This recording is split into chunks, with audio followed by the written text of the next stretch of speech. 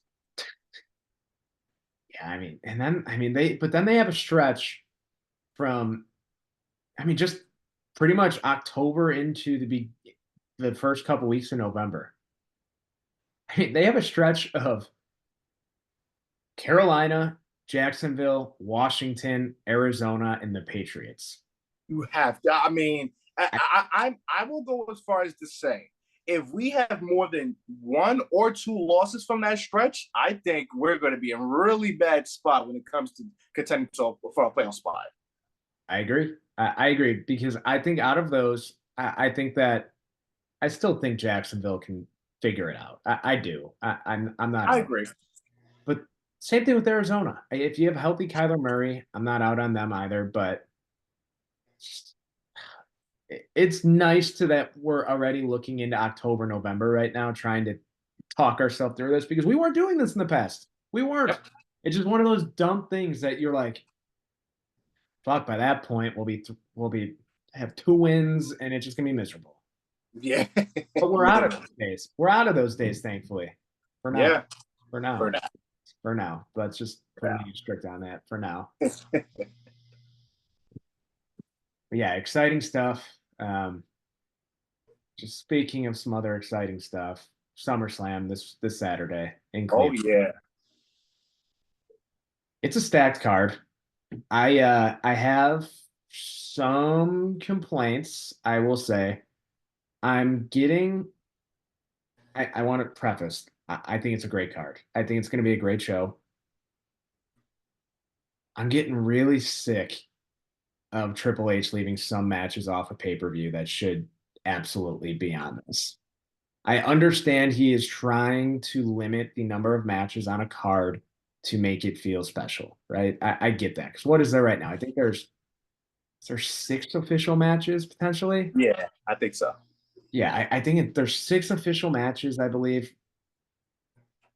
You're telling me that the Wyatt Six debut can't be on a major pay-per-view like this? I agree wholeheartedly. You're telling me that you can't have a tag team title match on this? The fact that they're keeping DIY versus Jacob Fatu and Tamatonga off this card, I understand it's going to most likely main event on SmackDown.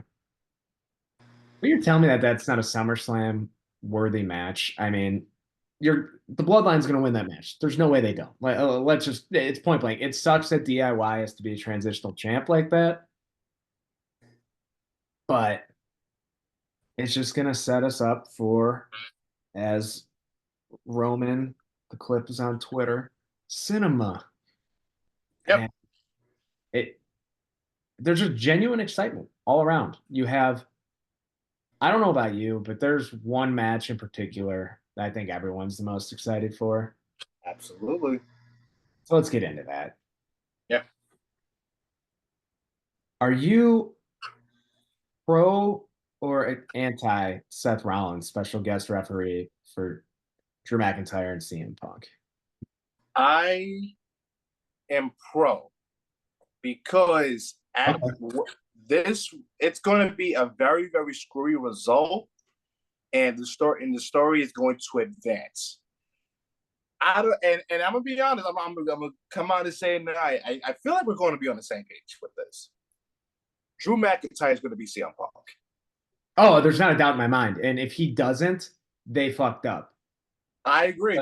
Drew McIntyre has never been more hot in his entire career, and that includes world title reigns. Like the run that Drew McIntyre is on right now, he's not even a heel because nothing he says. I mean, yes, he's playing the heel in this storyline, but like, if you're just looking at this from a real life perspective, nothing he says is wrong, man. Nothing. Like Classic WWE literally heel. nothing. Like that's just why it works so well. And from based on the segment from Raw last night with the three of them, I think you can genuinely tell that all three of these men genuinely do not like each other in real life. It comes off that way because I'm going to be honest, there's no way in hell all three of them are that good of actors. I mean, the way they stepped on each other's words, their facial expressions, interrupting each other, it was just it it feels real. And while I don't think Seth Rollins is necessary here, because I would have personally liked to see the first phase of Drew McIntyre, CM Punk just be them. But I thought there was going to be a screwy finish regardless. And I thought that's how Seth Rollins was going to be involved at first. I don't dislike him in a special as a special guest ref. It just more so bothers me that Seth Rollins is not wrestling on SummerSlam more than I feel that. than anything. Granted, I don't know where else you would put him. That's the problem. So it works,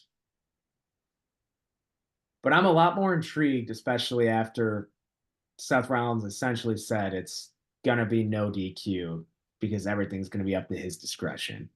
Mm-hmm. So it's intriguing because I think this has a very legitimate shot at main eventing the show. There's an asterisk with that, though. There is an asterisk with that. If Mm-hmm. Roman Reigns is not returning, that will main event SummerSlam. I agree. I agree. And here's the thing.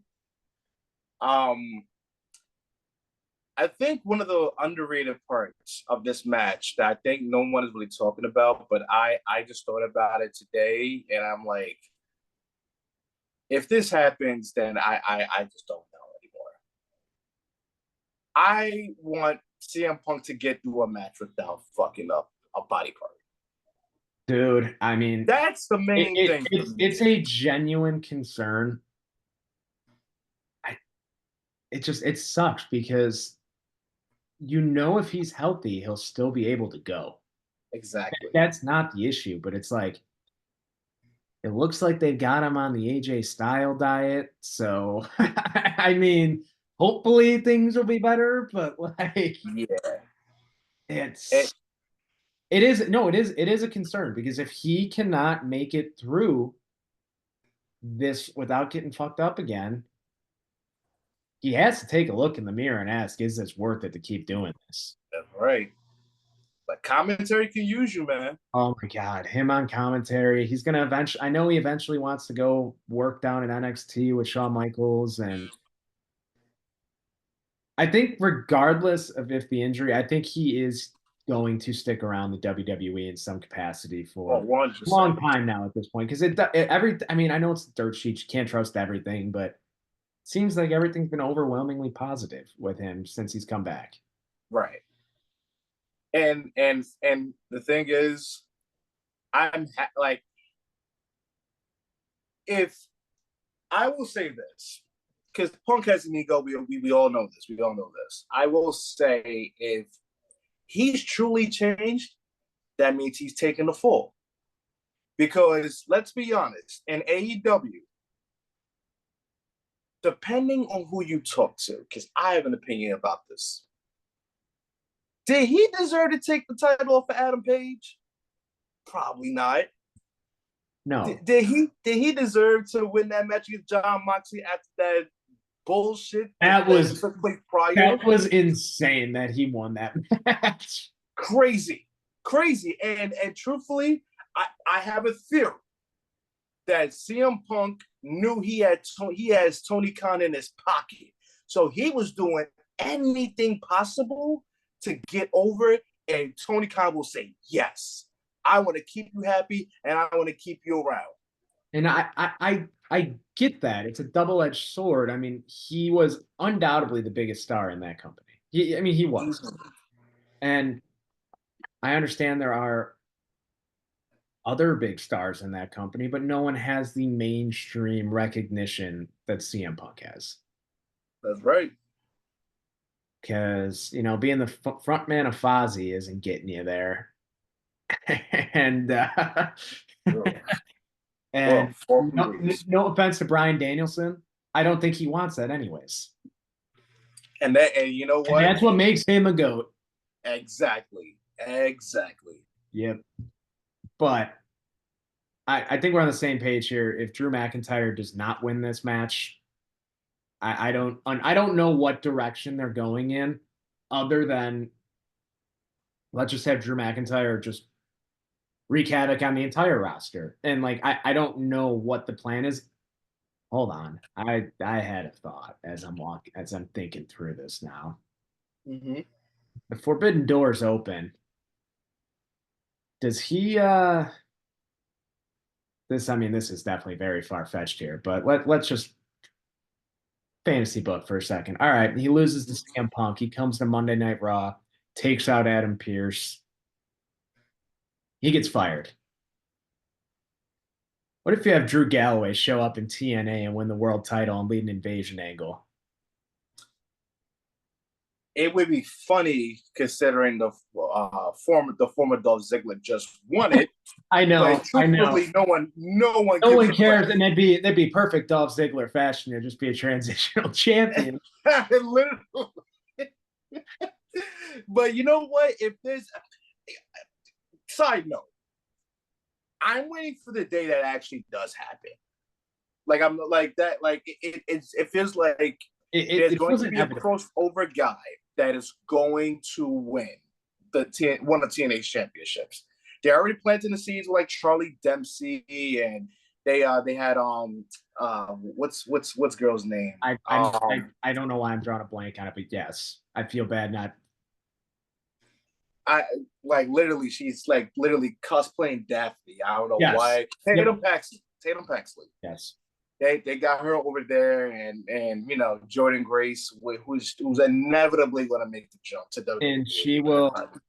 I don't even know if this is that hot of a take. I think she will main event the WrestleMania someday. I think you're right. She's going to be a.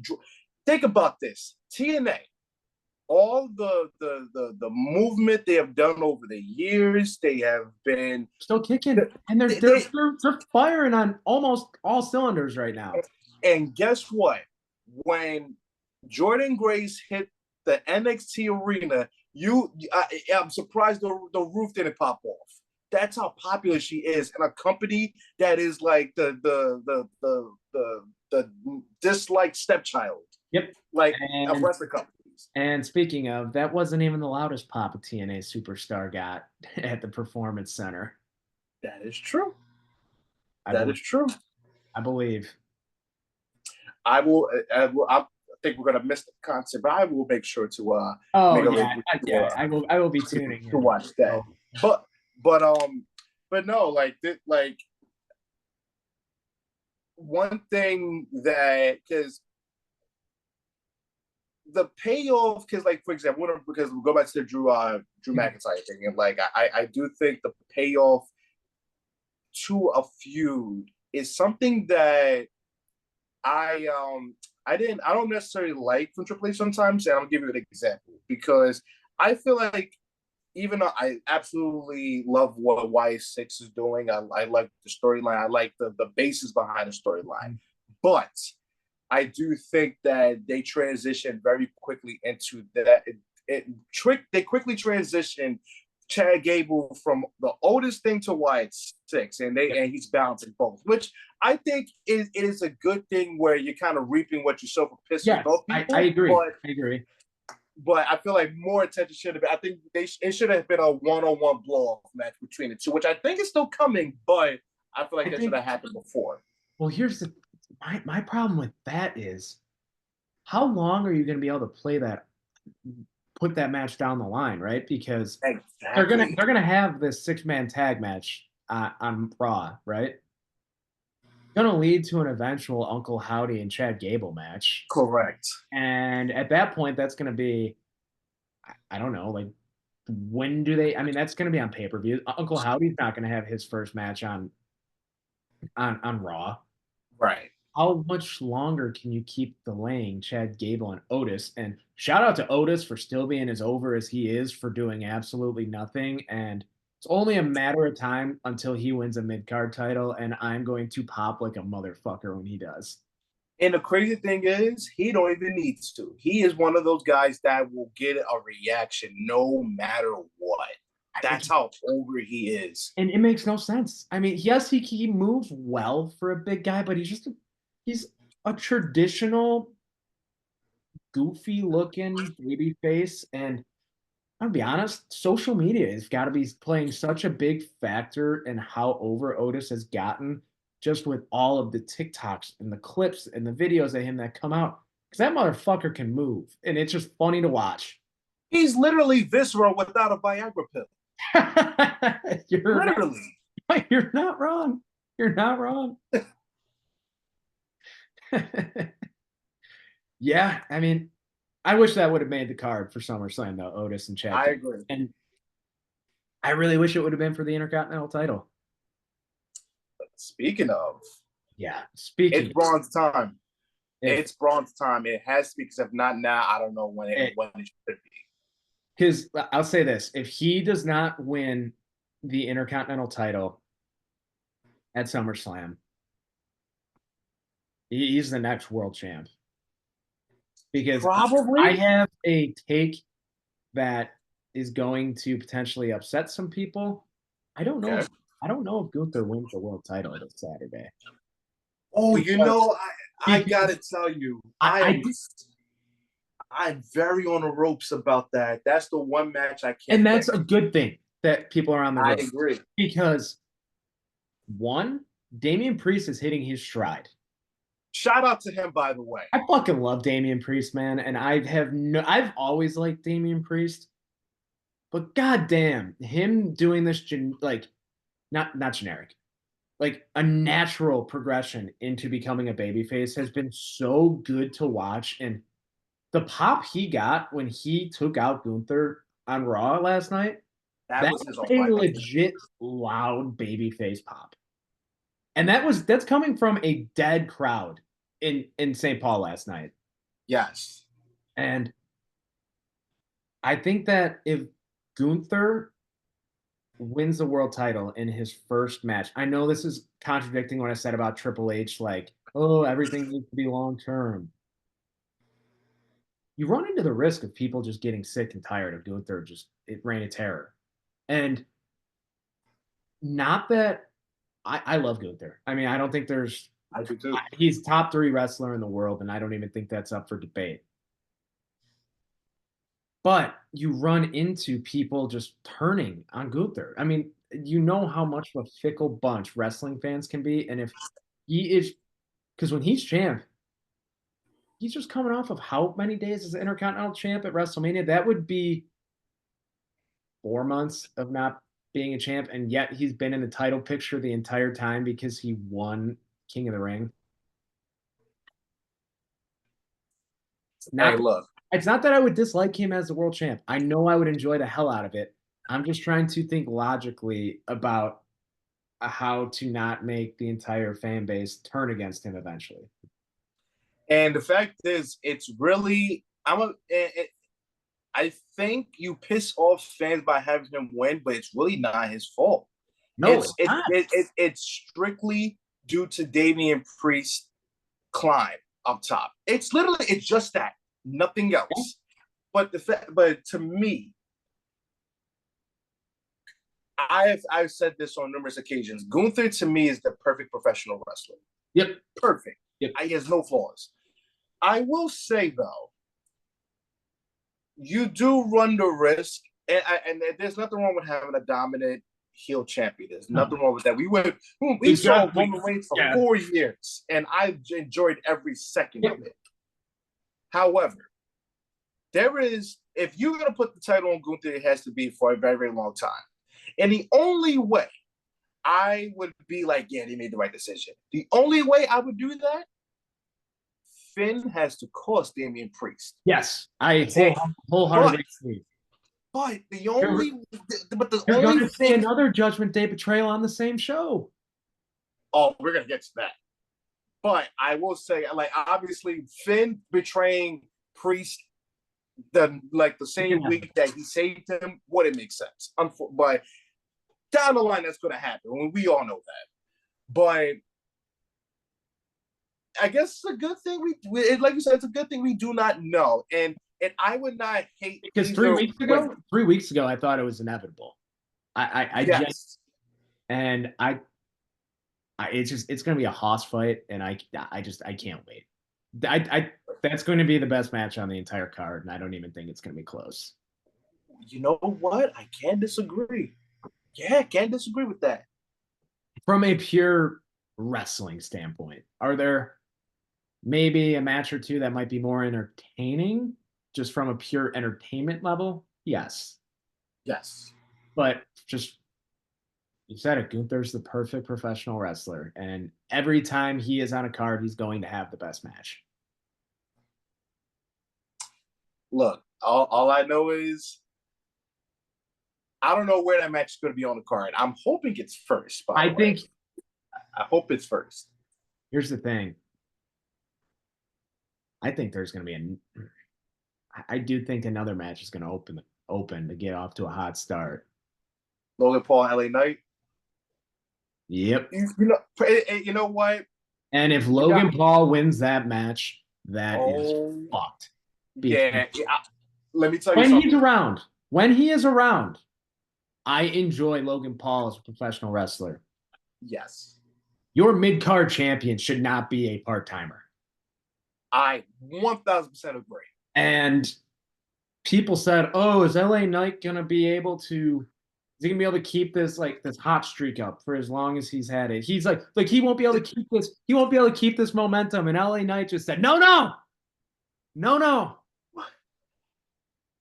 Do you know how and I remember after he lost to Roman specifically, people were saying his run is done.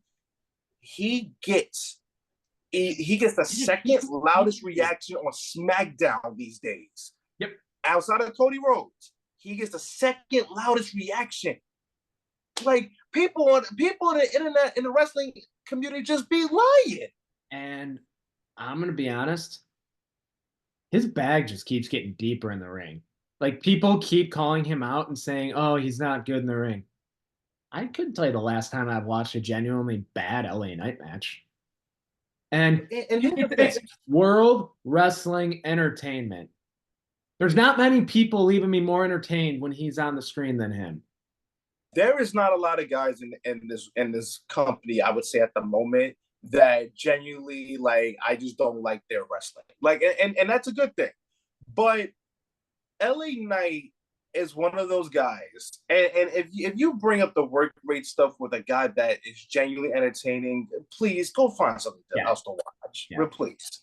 If it's cool you have the best of both worlds, but if somebody is going to hold a championship and you know they're going to be entertaining while doing it, I don't give a damn about your work rate. I really don't. Nope. And that's why certain champions and certain companies, a lot of people just don't give a shit. It's that simple. But I will say this, Triple H, if you had this match first and you had LA Knight lose, you're setting yourself up. The card is fucked. That crowd is going to be flat the entire night. Yep. But I don't think that there's a chance he loses. And I just think that I think there is. And if they do, I think it's going to be because of some hijinks with Jake Paul. Which to be honest, he's not going to. LA Knight will not lose clean. Probably not, but that's also the problem with Logan Paul's his run too. Yep. Too many hijinks, way too many. When's he wrestling? I mean, I've never been one of these people who's been so anti part-time champ. I'm like, whatever. But It's a mid-card title, man. You're holding that hostage because look what's happened to the SmackDown mid-card scene. right? There's nothing. There is nothing because the US champ is not there. Your your champion, your world champion is consumed with the bloodline. What the fuck is going on in your mid card? There's a Nothing. reason that that show has fallen off. Yeah. And I hope they right the wrong because if LA Knight wins the title, SmackDown is going to have their two biggest baby faces in the company as your champions. With one returning. Yep. Yep. And speaking of which, I know you have some opinions about the presumed main event of this event. Yes. Yes. It's bored me, to be completely honest. This storyline has bored me. The WWE's supposed concerns about Jacob Fatu coming in and outshining the entire new bloodline have absolutely come true. And that's not to say I dislike Solo Sikoa. I don't. I have no problems with Solo. But if Roman Reigns is not returning in this match, you cannot have this main event. You can't. There's just no heat behind it. And what I ultimately think is going to happen, I have a take. I don't think Roman Reigns is going to return. Oh. I think you're going to see the reunion of Jimmy and Jey Uso. Oh. And they're just going to keep fans wanting more and more and more for Roman's return. I think that Jay and Cody, they're boys. I think that there's going to be some hijinks going on at the ring with Jacob Fatu, Tama Tonga, and the infamous Tonga Loa. I just love that that's his fucking name. Tonga Loa, because they have nothing else to say about him because he's going to go down in infamy for how fucking funny he is. Unintentional. And let's just hope that Cody Rhodes doesn't hit him to the point where he turns back into Camacho. Oh god. But I think ultimately what's going to happen is you're going to see a ref bump. Obviously, it's a bloodline match. Fatu and Tongaloa Tamatonga are going to interfere. You're going to hear Jey Uso's music hit. Whole arena's going to go nuts. You're going to get Jey Uso dancing down the entrance ramp when he could get down there 10 seconds earlier. He'll hit a super kick on Tamatonga, Tongaloa. Jacob Fatu's just going to annihilate him. Yep. Absolutely annihilate him. While that beatdown's going down, you're going to hear and here comes Jimmy Uso. Super kicks the fuck out of Jacob Fatu. Cody will end up hitting like a Cody cutter on him or something. And Usos will get a synchronized double super kick. Solo comes up, triple crossroads, 1, 2, 3. And fans are just going to be wanting more from Roman Reigns. And I think they're going to keep holding off on this. I would be very disappointed if they do. Don't I wholeheartedly agree. I want to. I need to see Roman back because this bloodline storyline is already. It's on its last. It's not on its last legs for me, but it's starting to drag a little bit, and I think you're finally seeing the seeds get planted with Sami Zayn and Jay tagging again on Raw.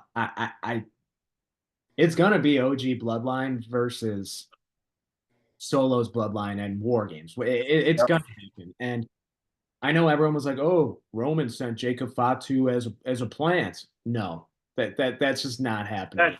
That's not the case. No, and I think that you're going to get a massive singles match out of Fatu and Roman at the Royal Rumble.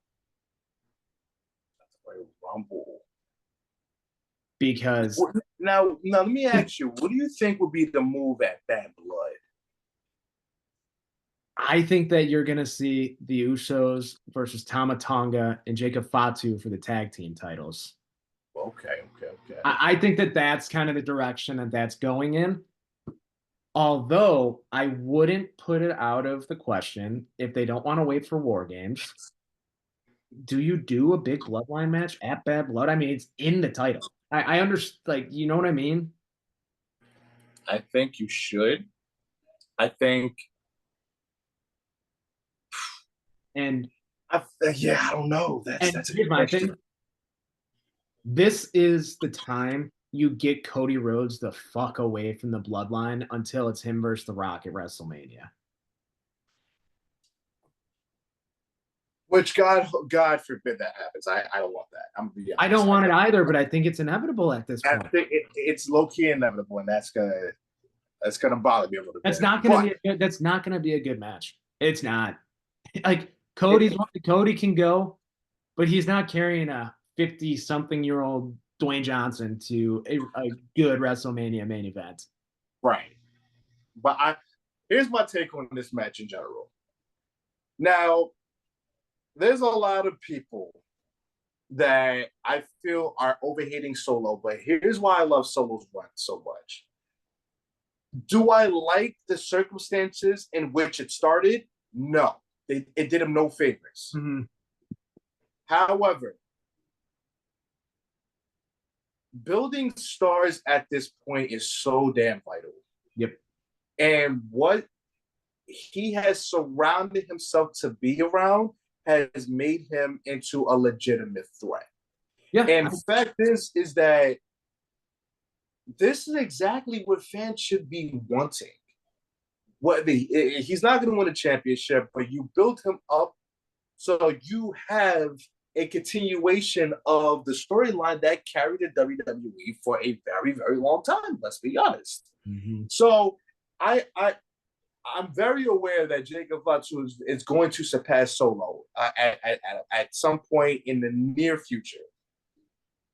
But I do love that they're doing everything possible, even though it seems a little bit repetitive at this point. They're doing everything possible to make the bloodline look like they're unstoppable. Mm-hmm. And you have to do that considering Solo's not going to win a championship at SummerSlam. But going forward, there's still going to be a threat to whomever is going to come across them. So my prediction, Roman Reigns will return at SummerSlam. And I think people probably forget that the Raw and SmackDown at the SummerSlam is usually a big one. So I think that's where we're going to see the return of Jimmy Uso to really kick shit off. Fair. No, fair. Dude, I need the Usos back together. I do. Jey Uso was entertaining at first as a solo guy, but I'm so sick and tired of the Yeet shit, man. I hate it. Because when he first broke off on his own, and Yeet was an occasional phrase when he was truly becoming main event Jey Uso, he was so entertaining. He was. And you just had to say Yeet because they know the merch fucking sells, man. It sucks. It sucks because I think they screwed up by not putting the Intercontinental title on him at least personally. Yeah. He should not have been a world champion, and I don't feel bad saying that. Yeah, no. It's great that he did it. Although I will say, if I was in Gorilla, it would have been very difficult for me to not call an audible at Backlash in France after seeing that entrance. It was electric. Yeah. Electric. But they're both at their best when they're together, man. That WrestleMania match is all you need to know. I mean, like, when they're together, their weaknesses are offset, and they are my favorite tag team of all time. And in my opinion, I think that they're the greatest tag team of all time. I am more entertained watching their catalog of matches than I am by any other tag team. They've had chemistry with everyone. And And I understand it took them a little bit of time to find their true footing once they got rid of the face paint. yep. But goddamn, man, I mean, they brought tag team wrestling back to relevancy to the point that they main evented a WrestleMania. And that was That's all you need to one of the know. Best main events greatest tag team ever. matches I've ever seen. Yep. Yep. Easily. And it's just crazy that we're over 4 years into this, man. Yep. Line story's not stopping anytime soon, and we're excited for it again. And that's good because they're keeping us on our toes. And Right. I just, I really, really hope Roman's music hits SummerSlam and you just see fucking Paul Heyman waddle out before Roman comes out because Yep. I'm going to pop like crazy. I don't know the last time I have popped watching by myself in a way than Paul Heyman saying, I do not acknowledge you as my tribal. God I damn. wasn't, you know what's crazy about that? Two things. Number one, I wasn't home for it. Number two, I was a train ride away from that event. It's, I mean, dude, Kills me. I feel like The Rock right now. Like, dude, Heyman's the best to ever do it. I mean, there's no There one will close. never, if there are no Paul Heyman guys left on this planet, I am dead. Look, God rest his soul. Don't talk about no Bobby Heenan being the greatest manager of all time. Don't talk about no Jimmy Hart being the greatest manager of all time. Paul Heyman is the most dramatic man I've ever seen in my life, and that's what makes him great. Yeah. Oh, dude. And you're gonna get babyface Paul Heyman, and it's gonna be cocky babyface Paul Heyman. And when's the last time you've gotten that? Like I, I can't think of it off the top of my head. I think the last time you got babyface Paul Heyman technically was back when Undertaker came back for Brock Lesnar. Yes, yeah. That was last time. But it was Brock Lesnar, so everyone's like, ah, fuck that. Like, Yeah. like it's insane that he has had legitimately 2 Hall of Fame managerial careers, Hall of Fame for what he did with ECW. I know from the business side, whatever, but he changed the game. Right. One of the best commentators of all time. That's right. And dude, I love Paul Heyman, man. He's cherish him. Yep. Cherish him as much as possible. And I need to see that fucking waddle down the ramp. But once Roman hits his stride and starts running to the ring and you see Heyman doing his waddle down the ramp. You know what? You want to know how I want it to happen? I need for Solo and Bloodline to beat Cody down after he loses, right? I need Paul Heyman to appear on the ramp, grab his phone, and say "Call Roman Reigns," and then the music hits. That would make me. Oh my god, dude! And then Paul just points. Oh my goodness! And Paul Heyman is so dramatic. That motherfucker better come out wearing a neck brace. Nah, seriously. Or rip it off too. Yes, yeah. Oh, instead of the phone call, if he ripped off the neck brace. Oh man, Saturday needs to get here, man. Saturday needs to get here. Oh, yeah. Oh, I can't wait. With that being said, that's gonna wrap this week's episode of the Goonery. We'll be back to talk Hard Knocks, training camp, first preseason game, and the fallout of SummerSlam next week. Appreciate everyone being here. Don't forget to like, share, subscribe, and we will talk to you all soon.